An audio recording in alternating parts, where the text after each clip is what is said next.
Bonjour et bienvenue dans cette nouvelle vidéo qui aujourd'hui va porter sur les fluides de Houdini. Comment faire un fluide, particule, comment transformer ce fluide en mèche, etc. Comment faire une boucle avec tout ça, c'est tout de suite. Donc nous voilà dans Houdini. euh, pardon. Dans Houdini, ici j'ai donc une scène vide dans laquelle je vais commencer par créer. Le but là, ce serait par exemple de créer un creux, enfin, ou un espèce de pot dans lequel il va y avoir du liquide. Et puis on va verser un autre liquide dedans pour le faire gonfler et puis déborder. D'accord? Pour vous montrer un peu comment ça se passe. De base ici, les particules fluides, donc ce qu'ils appellent les fluides, c'est-à-dire vraiment les surfaces d'eau et les océans, etc., sont regroupées ici dans le shelf ici, sous particules fluides. Donc ça vous crée des choses un peu automatiques. Je vous montre juste comment fonctionne un fluid tank dès le départ pour commencer tranquille. Quand on crée un flip tank comme ça, en fait, on crée une sorte de box qui va être une bounding box, dans laquelle vont être un certain nombre de particules à un certain niveau, ok, qui va être le water level, et qui va nous permettre de faire des impacts à l'intérieur, des splashes, etc. Donc ce tank, en fait, vous avez le choix de le remplir, vous avez le choix d'utiliser le niveau de l'eau, comme j'ai fait là, ou vous avez le choix aussi de donner une forme de collision, en fait, de façon à ce que votre eau prenne une forme de départ et puis ensuite se déploie. Je donne un exemple, si par exemple je crée un verre d'eau avec de l'eau à l'intérieur, eh bien il va me falloir un volume pour l'eau à l'intérieur, pour ensuite qu'Houdini le transforme en particules et donc agisse comme de l'eau. Okay, et donc quand on crée un flip tank comme ça, la première chose qu'on voit, c'est qu'il crée ici un autodope network. C'est normal, puisque je vais avoir une simulation de particules. Vous voyez, ma simulation de particules, elle est ici. C'est mon flip objet flip tank, qui va être dirigé par mon flip solver ici. Donc vous voyez, c'est dans le flip solver ici que je vais choisir je vais avoir la possibilité de déplacer le niveau de l'eau, d'utiliser plutôt une bounding box, etc., etc. Enfin, je vais vous montrer tout ça. Et le flip tank ici est intéressant parce que ça gère toujours, encore une fois, les propriétés physiques de l'objet, la façon dont l'eau est contenue par la bounding box, vous voyez, les closed boundaries, vous n'êtes pas obligé de le faire en close, vous pouvez laisser l'eau s'échapper un petit peu partout. Et puis vous avez aussi la possibilité de gérer le nombre de particules ici par le paramètre particule séparation. Vous voyez, si je rentre une valeur plus grande, forcément la séparation entre chacun de mes points va être plus importante et donc il y en aura moins. Si je mets 1, vous voyez, il reste presque plus de particules. Donc c'est comme ça que vous réglez la quantité de particules de base. C'est ici, dans Flip Object, dans l'Autodope Network. Et l'autre chose qu'on voit, c'est qu'on a ici un flip tank initial, flip tank fluide et flip tank intérieur. Le flip tank initial, ici, c'est quelque chose qui est géré par Houdini, voilà, qu'on pourra apprendre à gérer à la main ensuite, mais qui est en fait une série d'opérateurs qui nous génèrent justement ce mouvement dans les particules. Ok. Euh, le flip tank fluide ici, c'est celui qui va nous intéresser pour faire le rendu des particules sous forme de surface.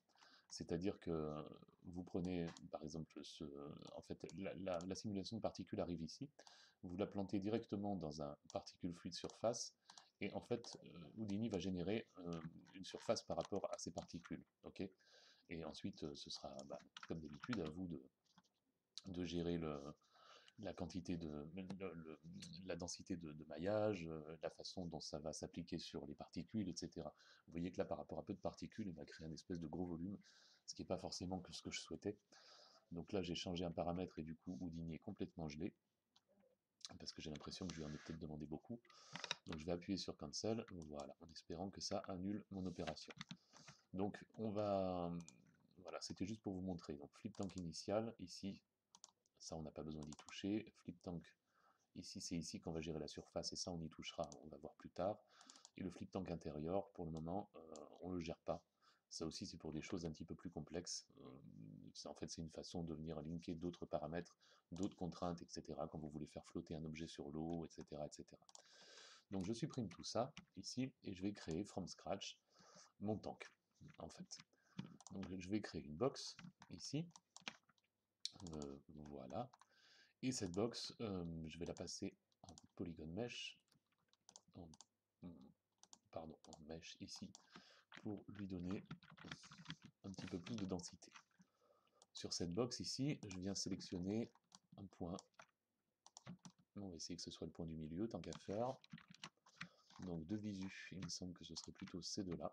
Hop, voilà. Et donc sur ces points sélectionnés, ici, je vais appliquer un soft pick. Ok, soft pick qui du coup va me permettre de pouvoir faire une sorte de push avec une soft sélection. Ok, et ça, on va dire que ça va être mon contenant. Donc, je peux peut-être voilà, plus travailler en quadratique. Voilà, ça c'est pas mal. C'est pas mal du tout. Et peut-être pour agrémenter un petit peu, je vais encore sélectionner hop, quelques points ici, par exemple. Voilà, ici, ces deux-là aussi. Et en translation, je vais les baisser un petit peu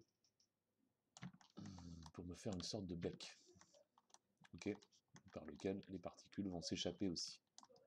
Bon, c'est pas très important, bref. Une fois que j'ai créé du coup ces formes, ici, je vais, donc j'ai ma boîte de base, ok. Ma boîte de base, donc c'est mon contenant de base. Hop, contenant. Mon contenant, ici, je vais le mettre dans une couleur un petit peu plus sympa, voilà. Et mon contenant ici, en fait, j'ai besoin d'en extraire plusieurs choses pour qu'il comprenne, lui, le coup du tank flip. La première chose, c'est que je vais devoir créer donc des collisions pour ce tank, ok. Et ça, la meilleure méthode, c'est d'utiliser l'opérateur qui s'appelle collision source. Collision source, en gros, ce que ça va faire, c'est que ça va transformer votre géométrie en VDB, en volume. Ok. Donc quand j'appuie ici, là, on s'en rend pas vraiment compte, mais ici, vous avez l'onglet volume, dans lequel vous pouvez régler la voxel size, qui est donc la définition de votre volume. Et ensuite, dessous, vous voyez, j'ai deux opérateurs. Je peux ressortir la géométrie si j'ai envie pour continuer à travailler mon mesh. Mais ce qui m'intéresse, c'est le VDB. Donc VDB, c'est volume. Ok. Et c'est ça qui va m'intéresser, c'est ça dont j'ai besoin pour créer mes collisions. Donc je vais créer un nul et marquer collision. Et comme ça, je sais que les collisions, elles sont stockées ici. Et hop, donc vous voyez, quand je me mets sur collision, j'ai bien le résultat, j'ai bien le VDB, c'est-à-dire le volume. Vous voyez que c'est maintenant une grille de voxels, et cette grille de voxels est déterminée par rapport à ce chiffre ici. Vous voyez, là j'ai une définition un peu merdique, là ça va un petit peu mieux. Faites attention, quand vous travaillez avec des gros objets, vous voyez que ma box, elle a que 1 de côté, ce qui fait que je travaille entre -1 et +1.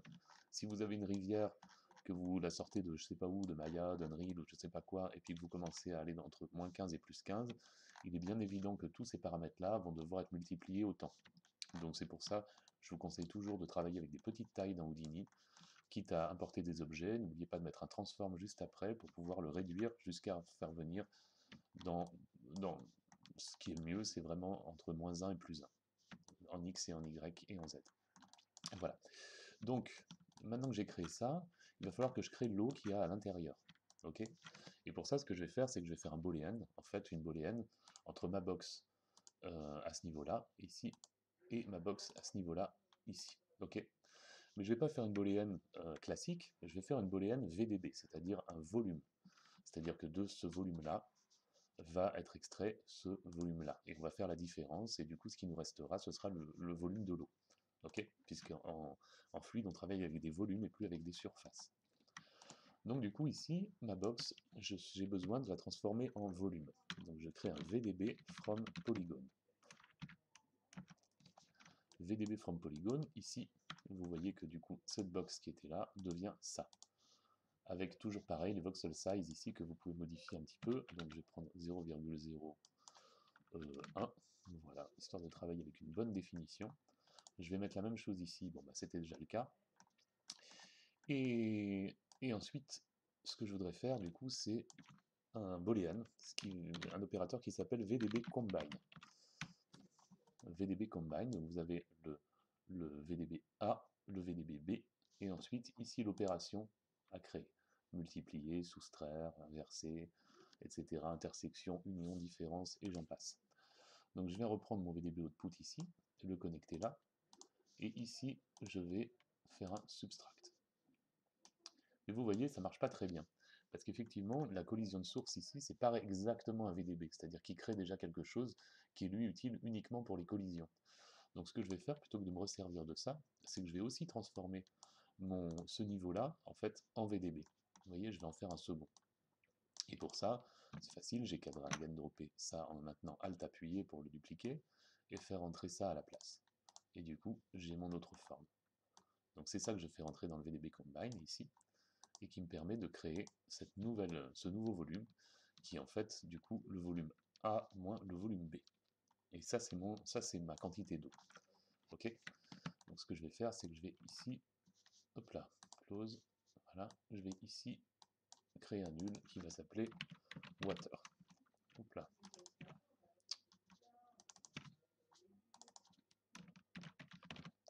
Voilà. Donc une fois que j'ai fait ça, ici, là, je vais créer une undernote qui va s'appeler water, comme ça tout le monde sait de quoi il s'agit. Voilà. Ici, tac.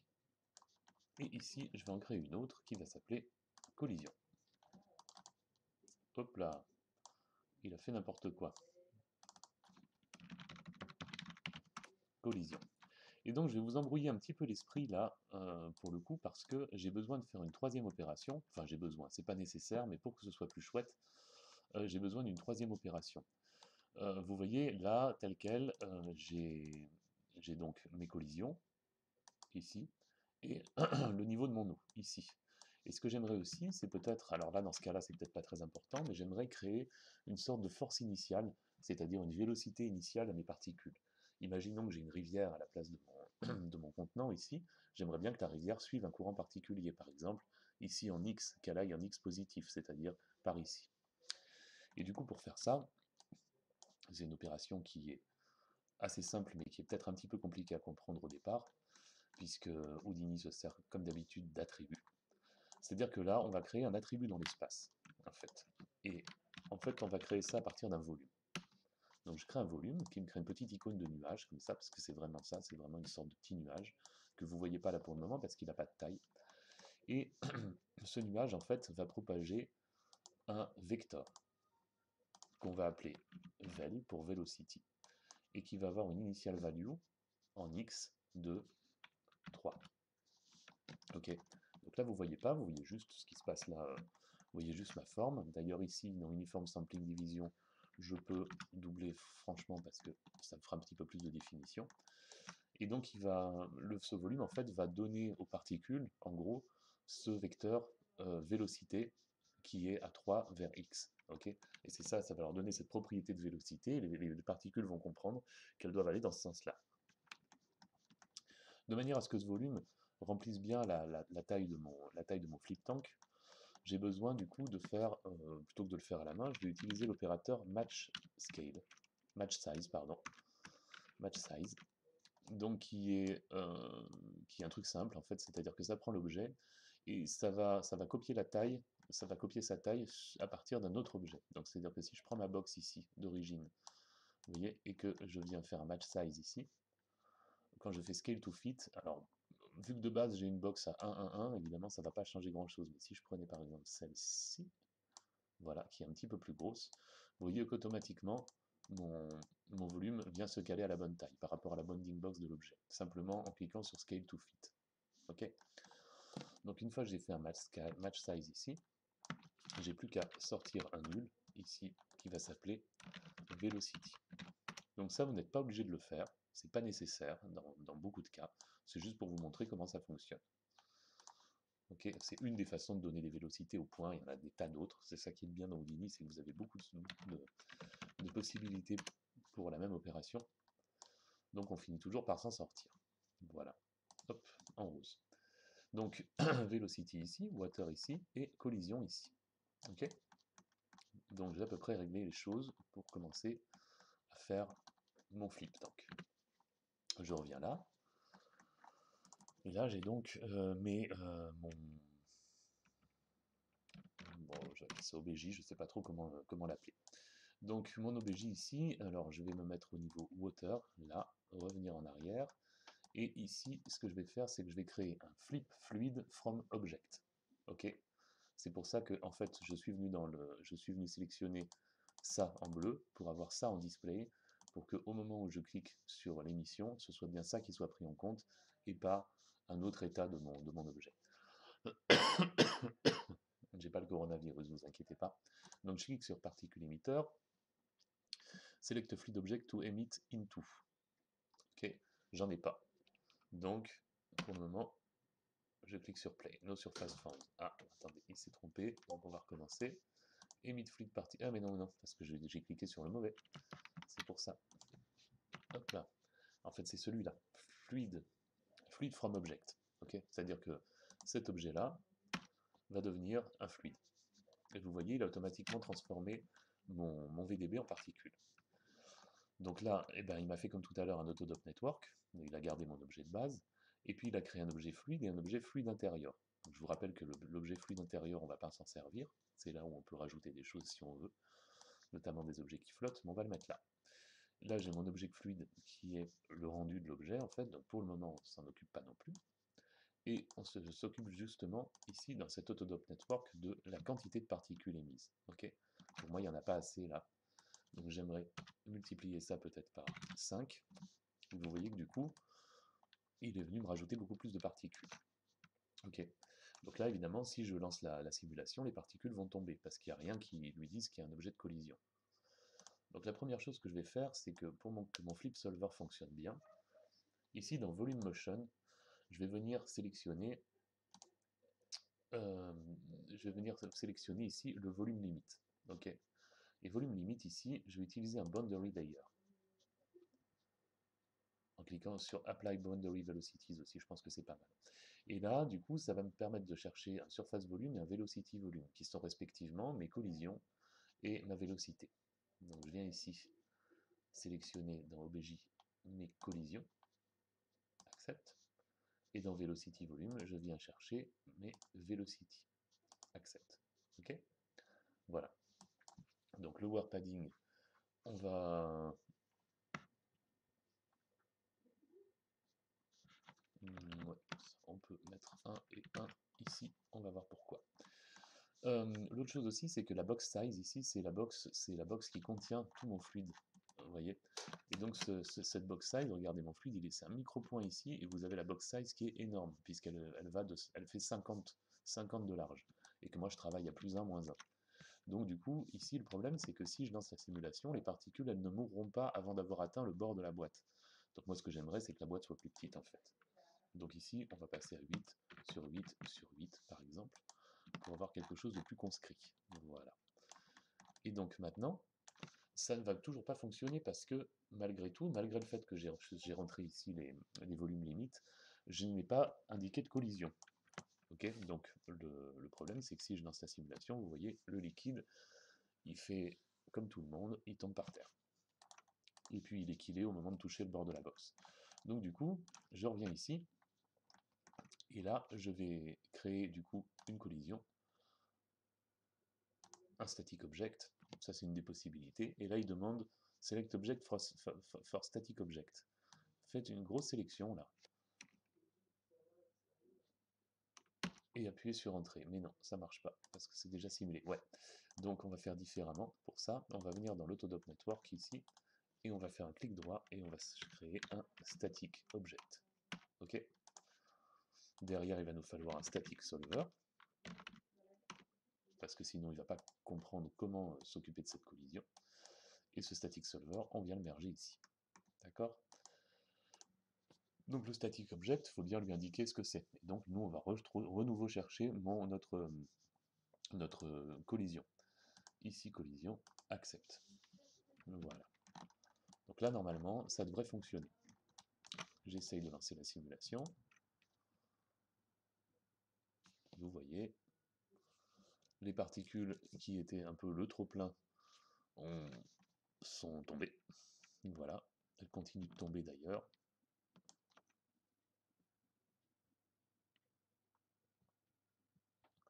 J'espère que ça va finir de se stabiliser pour le moment pas trop. On a de l'outil qui dégouline un petit peu là. Hop.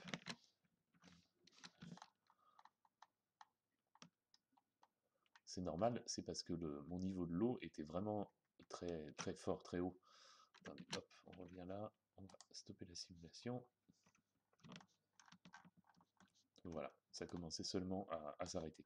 Vous voyez, pour pouvoir laisser seulement les particules avec un petit débord, quoi. Et donc mes particules qui sont tombées, quant à elles, dès qu'elles touchent le bord de la boîte, ici en bas, elles meurent. Ok. Donc, voilà comment je crée ici un premier flip tank. On va se mettre en temps réel.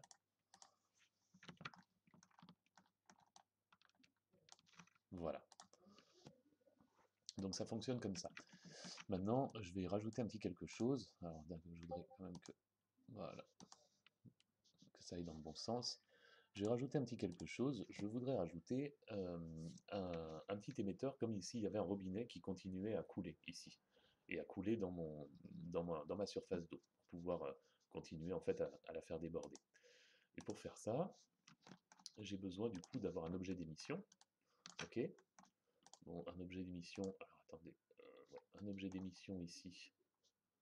Ce que je voudrais en fait, c'est afficher ça pour qu'on puisse voir l'objet à ce niveau-là. Ah mais non, parce que sinon c'est lui qui prend flip tank, donc c'est pas bon.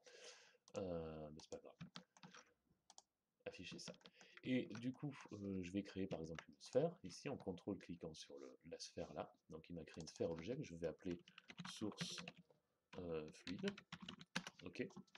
Et cette sphère, vous ne la voyez pas parce qu'elle est cachée, elle est dans la box ici. Donc je vais simplement la faire monter, et puis la diminuer un peu, parce que sinon ça va faire trop d'eau, comme ça. Voilà. Ici, elle est bien située au-dessus de mon récipient, c'est cool. Donc maintenant, pour la rendre émettrice, je reviens ici dans Fluide, Particules, je clique sur Emit Particle Fluid, et je viens chercher ça. J'appuie sur Entrée. Select Fluid Object to Emit Into. Donc ça, j'en ai pas besoin. Donc j'appuie encore sur Entrée. Et là, du coup, il est venu me créer... Alors, là, c'est pas bon, parce qu'il m'a recréé un nouveau particule fluide. Et moi, c'est pas ce que je souhaitais. Donc, je vais supprimer ce que je viens de faire. C'est pas bon. Ok.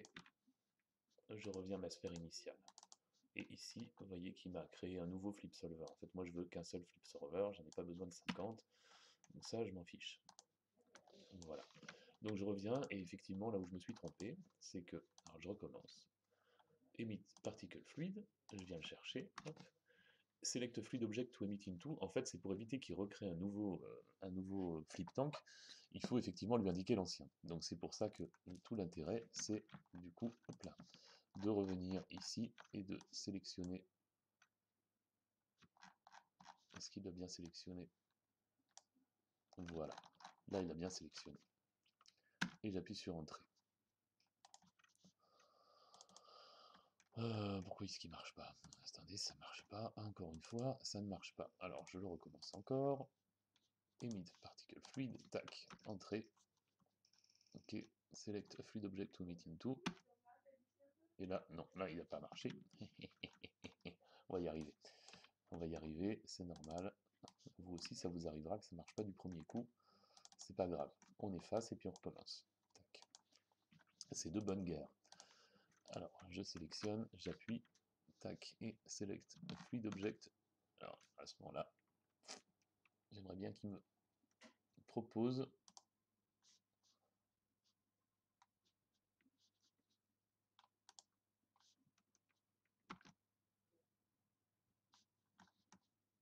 Il ne me le propose pas.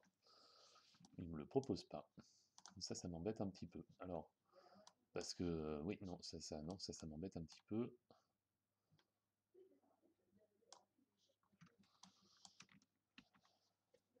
Non, ça fonctionne pas non plus. Bon, mais attendez, c'est pas logique, hein. C'est pas logique, il doit le faire. Donc, on va encore essayer une fois.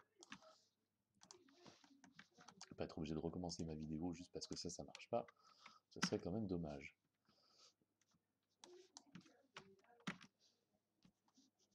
Voilà, il l'a fait. Donc j'ai simplement sélectionné les particules en fait. Voilà, c'était ça le particule fluide à mettre. Donc du coup, vous voyez, donc là, ce que je veux dire, c'est que j'ai tout effacé, j'ai cliqué là-dessus, j'ai cliqué sur la boule, j'ai appuyé sur Entrée, et quand il m'a demandé dans quelle particule fluide je voulais le mettre, j'ai sélectionné en fait les particules ici, qui sont en fait cet objet-là, et en appuyant sur Entrée, je me suis rendu compte qu'il n'avait pas créé de nouvelle bounding box ici. Et c'est effectivement ce qui s'est passé, c'est que du coup, il est venu créer ces deux opérateurs-là, et il les a connectés ici, sur ce flip solver. Il n'en a pas créé un second, en fait, ce qui aurait été beaucoup plus lourd et compliqué pour calculer. Et donc, du coup, effectivement, ce volume source, donc cette sphère qui est émettrice de nouvelles particules, là, vous pouvez ici gérer ça de la même façon que pour ce fluid object. Donc, ici,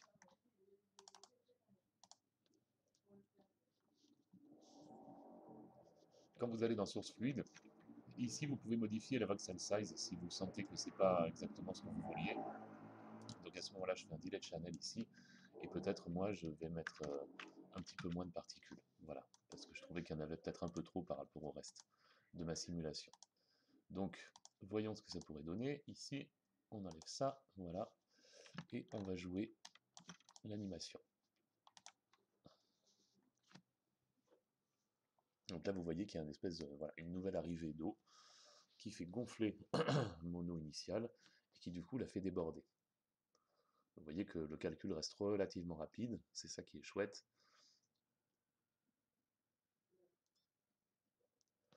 Ça crée des masses et des masses de liquide.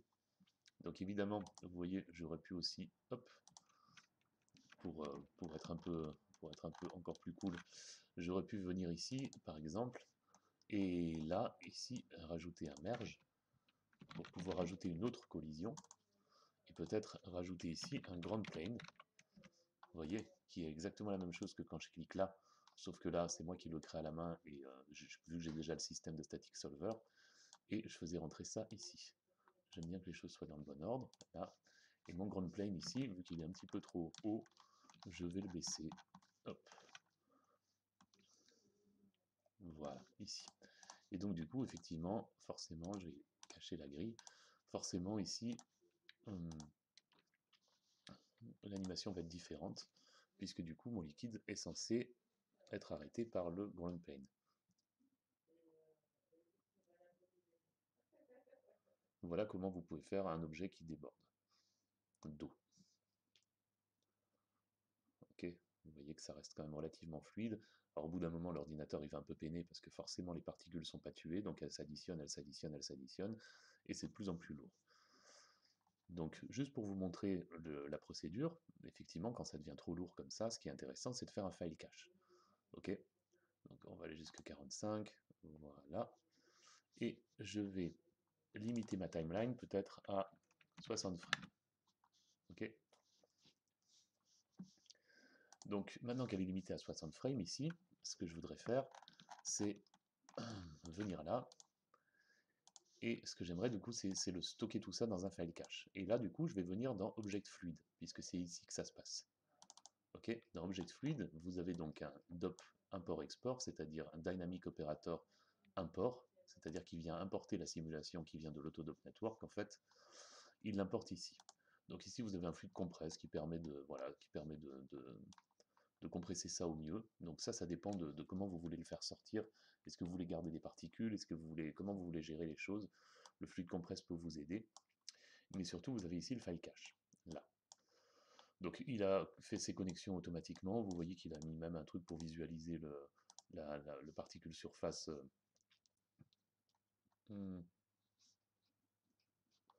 Non, il ne veut pas me montrer, c'est pas grave, on va d'abord faire le cache. Donc en mettant ici, là, le fluide compresse, le cache ici. Donc je vais enlever le fluide compresse, on ne va pas s'en servir, et on va juste stocker le cache. Okay, donc le cache, c'est juste un file cache. Vous faites rien, vous faites juste ici, normalement vous avez sauvé votre scène, donc tout va se stocker dans un sous-répertoire qui s'appelle Géo, ici. C'est-à-dire que si vous revenez là, vous voyez, j'ai mon fluide simple, donc qui est le nom de mon fichier qui est ici. Il va créer un dossier Géo dans lequel il va venir mettre tous les caches. Okay, Donc moi ici je laisse ça tranquille, j'ai pas besoin d'y toucher, et je vais simplement, alors par mesure de précaution, histoire qu'il n'ait pas appelé ça du même nom, je vais, mais non, puisqu'il note le nom de la scène, donc mais j'efface quand même mon cache pour être sûr qu'il n'y ait pas de problème, et je fais un save to disk.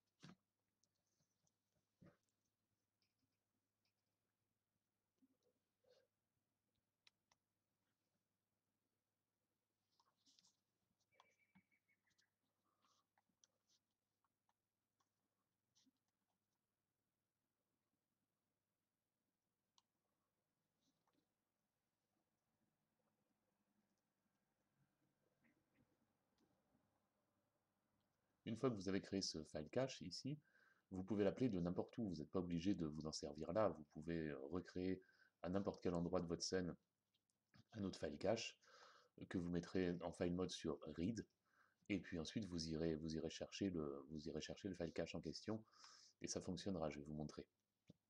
C'est simplement pour alléger vos calculs, en fait, pour qu'une fois que ça se soit calculé, vous n'ayez plus besoin de vous retaper la simulation à chaque fois, quoi.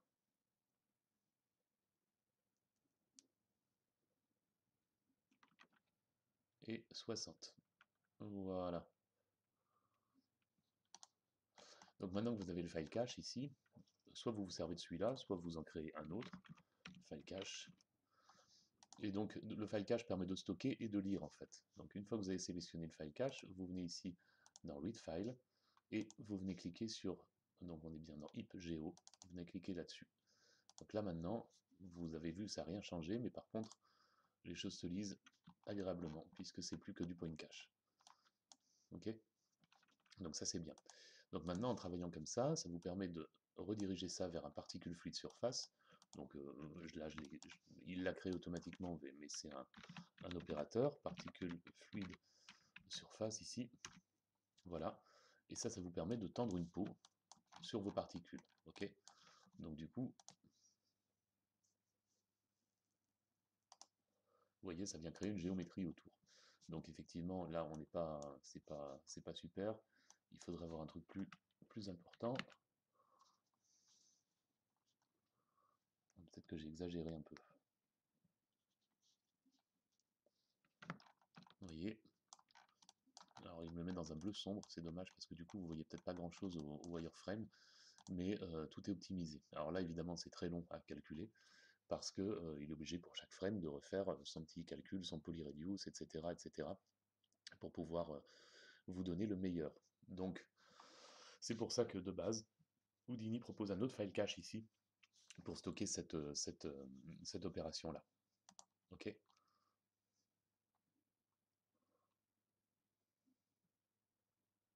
Je voudrais bien le stopper. Voilà.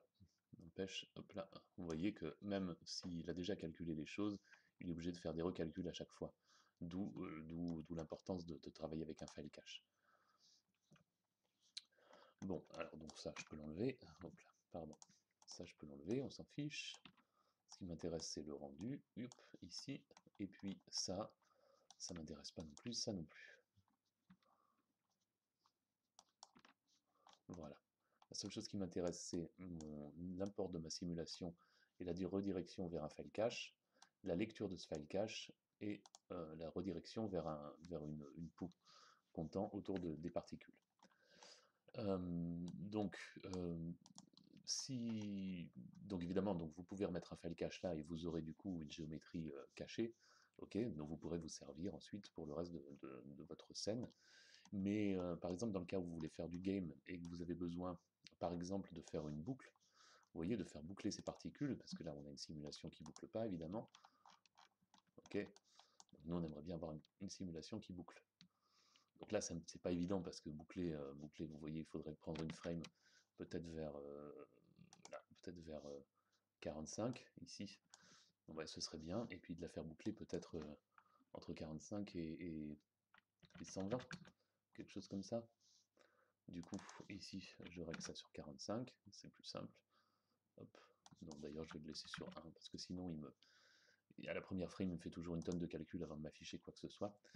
Mais ce que je voulais vous dire, c'est que si vous faites, je vous avais parlé de cet opérateur qui s'appelle makeLoop, ici. Le make loop, du coup, il vient créer une loupe à partir d'une animation.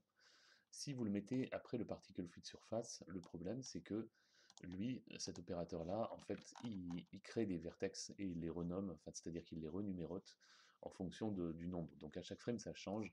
Donc le make loop, il ne va pas fonctionner là. En fait, il va fonctionner en amont, c'est-à-dire il va fonctionner au moment où vos particules sont créées et bougent.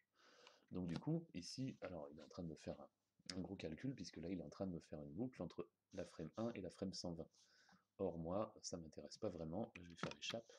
Moi, ce que je voudrais, c'est qu'il les calcule à partir de la frame 45. Delete channel, parce que là, forcément, hop là. Et là, ici, je rentre la frame 45. Voilà. Entre 45 et 120, il va calculer, ok? Et il va faire une boucle. Donc du coup, c'est maintenant que je peux, ici, c'est maintenant ici que je vais me mettre sur 45. Et là, malheureusement, il va falloir attendre un petit peu parce que il a besoin de cook. C'est-à-dire qu'il a besoin de faire son petit calcul de la frame 1 à la frame 45 pour me mettre le curseur frame 45 et que je puisse commencer mon cache. Voilà. Vous voyez, frame 45, voilà ce qu'on a.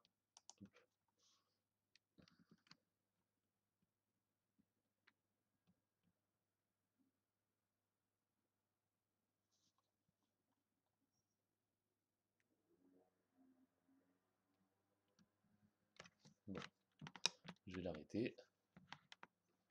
Voilà. Et je vais directement passer ici. Alors, attendez, on va passer ici. Hop, je vais afficher ça parce que si en plus j'affiche le particule fluide surface, là on va pas s'en sortir. Donc j'affiche ça et ici je fais juste du coup entre 45 et 120 un save to disk. Bon, attendez, je vais stopper un coup et effacer mon premier cache ici parce que sinon j'ai peur que les choses rentrent en interaction. Et maintenant je refais un save to disk. Donc vous voyez, l'opération elle est assez simple. Vous créez un objet qui va être à la fois le récepteur et les particules d'eau. Donc cet objet, vous le transformez en volume. Ce volume, vous le modifiez de façon à créer votre intérieur. Vous sortez de là 3 nuls. Un nul pour les collisions, un nul pour l'eau et un nul pour la vélocité, même si on n'a pas vraiment vu ce paramètre. Donc laissez tomber la vélocité si vous voulez, vous créez juste votre contenant et votre contenu. Le contenu, c'est la collision, le contenant, c'est l'eau. Ok. Et ensuite, tout ça, vous le redirigez vers... donc, vous utilisez le fluid from object qui va vous créer les particules à la place de votre volume d'eau et qui vont ensuite être animées le long de la simulation. Vous savez, je remplis les vides en fait parce que j'ai pas grand chose à dire, le truc calcule. Donc, il en est frame 82 sur 60, non, 73 sur 82. On y est bientôt, mais il faut bien meubler. Donc, je meuble.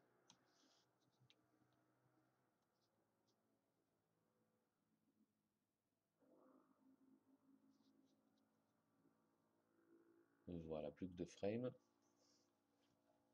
Et on est bien tranquille. Il y a eu des erreurs, visiblement.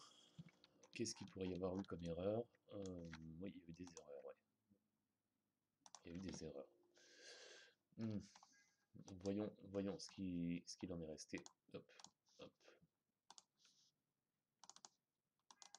Oui, il n'a pas stocké de, il n'a pas stocké de file cache. D'accord.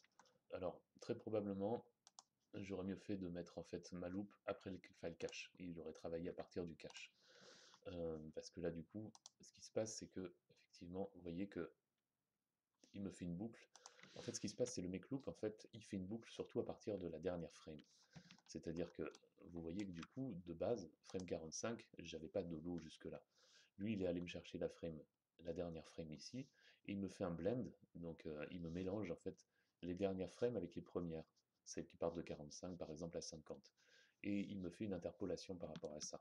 Du coup, en fait, là malheureusement, je ne peux pas la jouer en temps réel parce qu'il y a trop de particules, Mais à ce niveau-là, vous avez une loupe nickel, parfaite. Ok? C'est-à-dire que si là je la jouais, vous auriez pas de différence entre la dernière frame ici et la frame 45. Donc, hop, je pourrais vous le montrer, mais ça va être un peu long, donc je ne vais pas le faire. Et vous allez me croire sur parole. En tout cas, voilà comment on peut faire louper les particules en utilisant cet opérateur. Et du coup, c'est ça que ensuite vous redirigeriez vers le particule flux de surface. Alors là, le problème, c'est que ce serait une vraie misère. 0,3.